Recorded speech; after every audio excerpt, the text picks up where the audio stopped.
I'm going to be changing the rear differential fluid in the Subaru Forester. This should apply to, I believe, basically all Subarus. They all have very similar differentials. However, check for yours in particular to see if there's any differences. And if you're doing this and you see it's leaking from the seal at all, now is a good time to potentially fix that. The tools are rather simple. As you can see, these are a square drive, which is basically just the half-inch end of a breaker bar or socket wrench. And what you're going to want to do is break the top one first, the fill port, because if you broke the bottom one first and for some reason couldn't get the top off, you would be a little bit out of luck.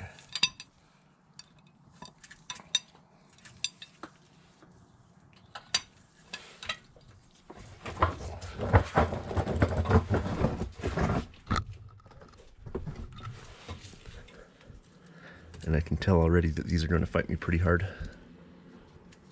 In which case we may want to resort to a torch for heat or maybe penetrating oil. If your drain plug and fill plug aren't as seized as mine and you get it off pretty easily, you can skip ahead until something actually happens. Otherwise, I'm just going to let the camera roll and try a few different techniques in breaking these free. So, got a can of PB Blaster.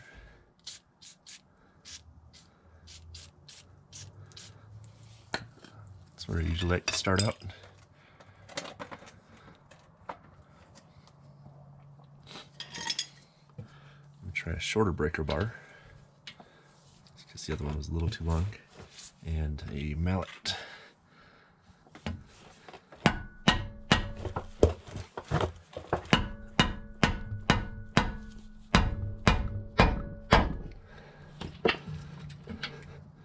Sometimes you can actually tighten it just ever so slightly if it's really stuck, and maybe it'll break that way, and then once it's broken loose, then you can continue to remove it. And that's not always the case, but I've had that work on a few occasions.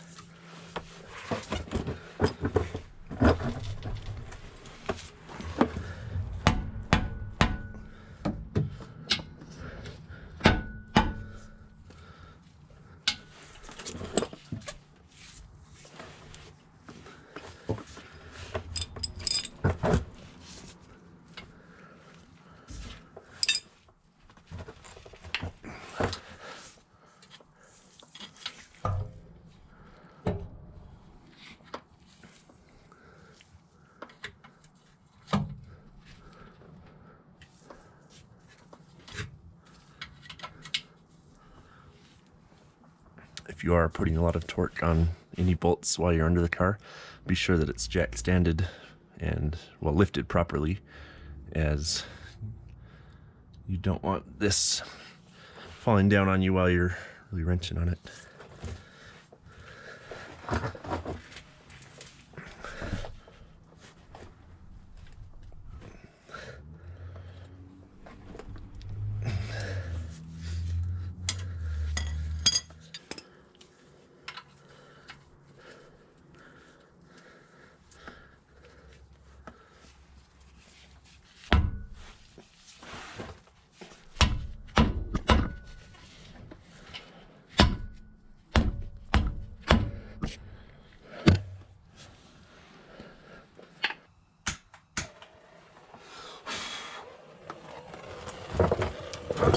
Try fire next.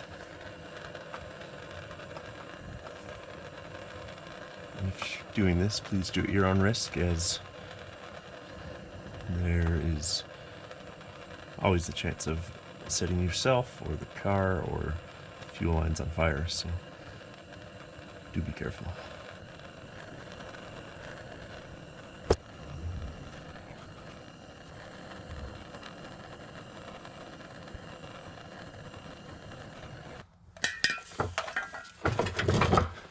A strategy I've heard about online is you heat your bolt up, and once it's pretty warm, you hit it again with penetrating oil, and the heat supposedly sucks the oil deeper in,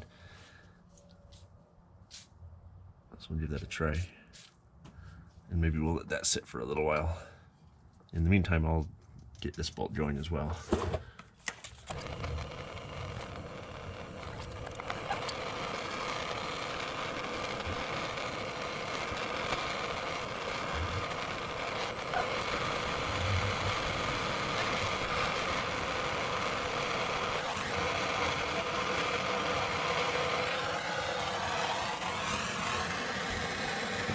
Oil. And I'm going to start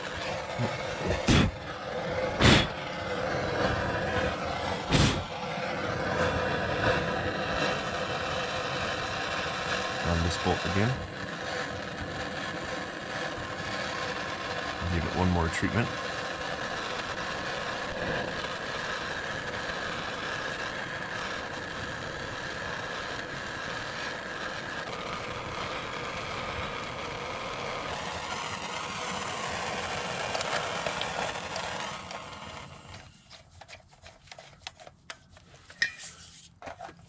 Hit them both with the oil once more.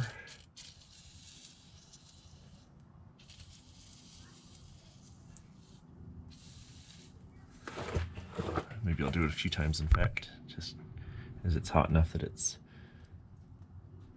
a lot of the oil is steaming away.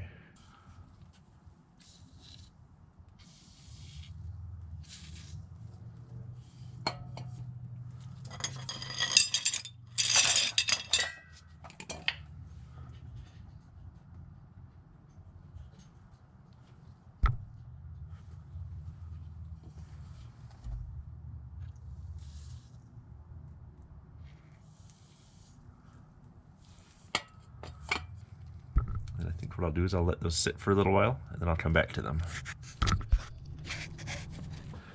Alright, back a few minutes later. These are probably still pretty hot, so don't touch them. We'll see if this helped or not. Remember breaking the fill bolt first before the drain bolt. Oh, sure enough, that seemed to have worked. Awesome. Go a little faster, I'll use a ratchet.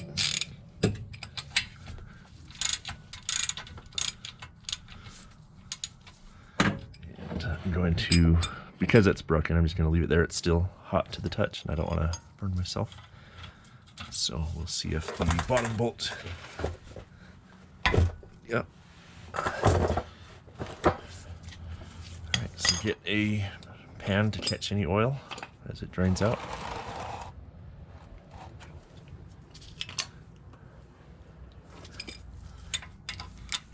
Go ahead and start taking out the drain bolt. And again, it's pretty hot, so I'm going to try to use a tool with a detent maybe that will hold on to it when it comes out.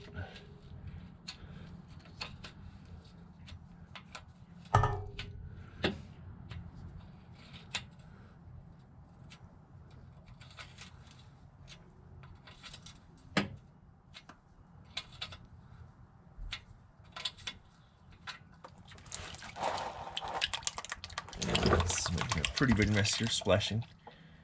There we go. Yeah, this one, as you can tell, isn't too bad. Still, it's pretty decent in color. However, this is good to do every 30,000 miles or so, and especially maybe even more if it's a real hard use, say you're off-roading a lot or using it for any sort of racing. You might see harder abuse. You want to look at your drain plug because that has a magnet on it, and that can be rather telling of any issues you may have. So this one is actually pretty good. It has a little bit of gunk on it, but that's usually to be expected. What you want to look out for is when it has big chunks of metal on it, as that may be an indicator that something is broken inside your differential. But this looks pretty good. What I'll do is I'll wipe it off, and then that way next time we change our fluid we can see if there's any new buildup on this drain plug. we'll let this drain for a while. What I'm going to do is, while that's draining, I'll remove this one, and then I'll clean both drain plugs off.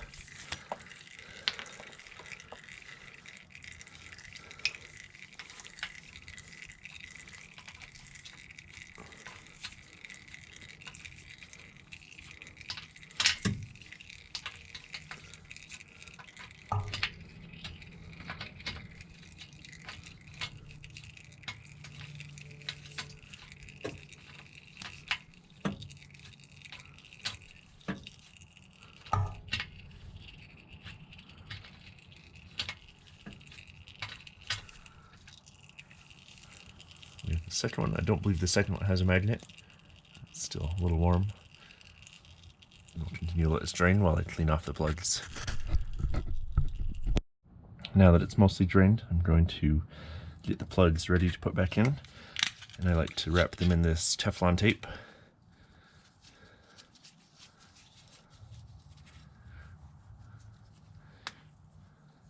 Make sure to wrap it in the correct orientation so that it doesn't bunch up and come off while installing the plug.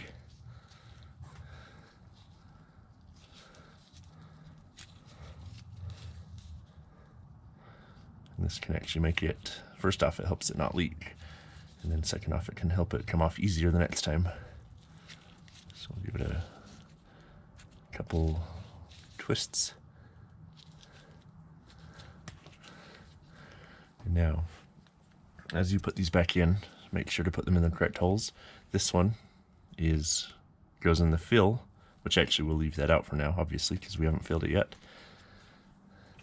However, for the drain, and I'll wrap that one up here. The drain has the magnet, and that goes in the bottom hole.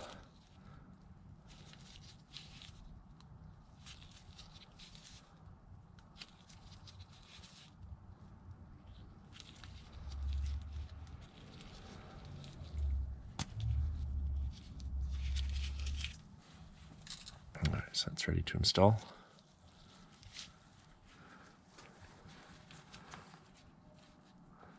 Being careful not to get any dirt in the threads. I'll do a little cleanup, and I'll throw this on in.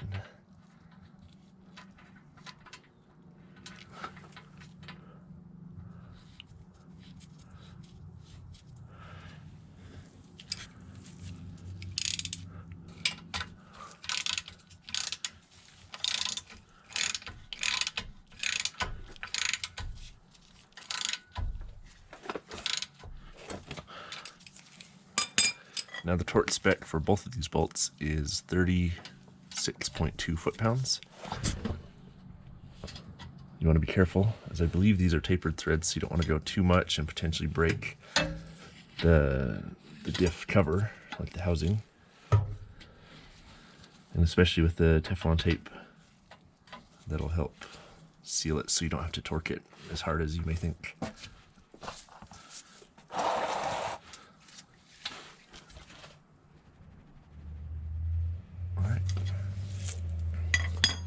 Now it's time to fill, so keep your oil pan, your whatever you're catching your oil with down here. And the fluid that I have chosen is Valvoline Synthetic 75W90. That's the correct weight for these. You want to ensure that it's, I don't know if you can read that, API GL5 certified. It's a GL4. It's not the proper fluid for these rear differentials. Now, this is a bag style. These are actually really handy for when you're filling a differential, because a bottle style, which I also have here, makes it pretty hard to, can be hard to get it up in place to fill, and it just varies car to car. Otherwise, say you have like a bigger jug of gear oil, you can use some sort of transfer pump. They sell them at auto parts stores. I've seen them like little hand pumps. The capacity for these is 0.8 quarts. So what you're going to do, just fill it up. And once you see it start leaking out of this, that's when it's full.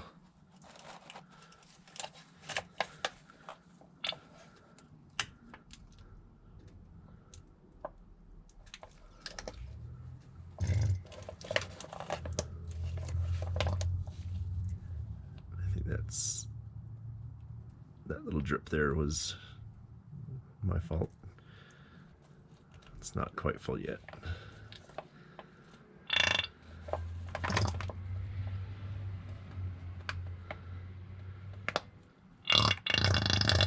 Made some real nice sounds. It's got some nice reverb to it.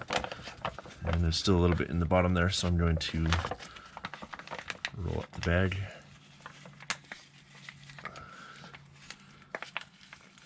Just ensuring to get everything I can out of the bag, as not to waste any.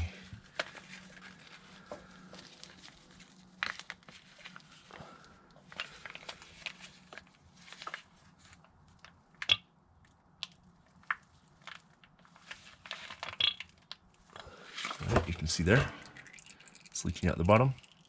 And now, just to be clear, this is a 1-quart bag, and I had done the front differential previously, so I have used 0.2 quarts, and that's why I used this whole bag, because it wasn't full to begin with.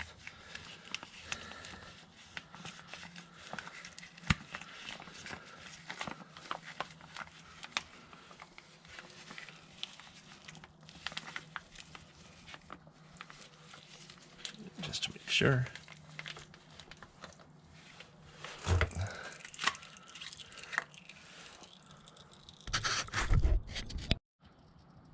So now that that's full and dripping out the fill hole, put your plug in.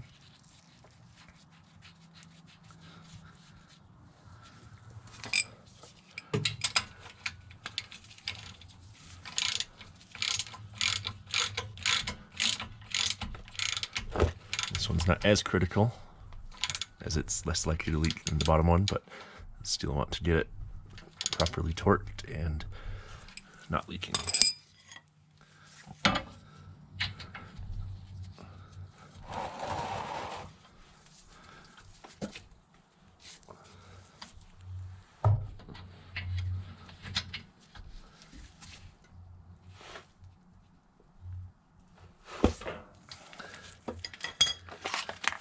Once you're done filling, clean up anything that may have spilled. That way you can see that if there are any leaks in the future. Spray it with a bit of brake clean.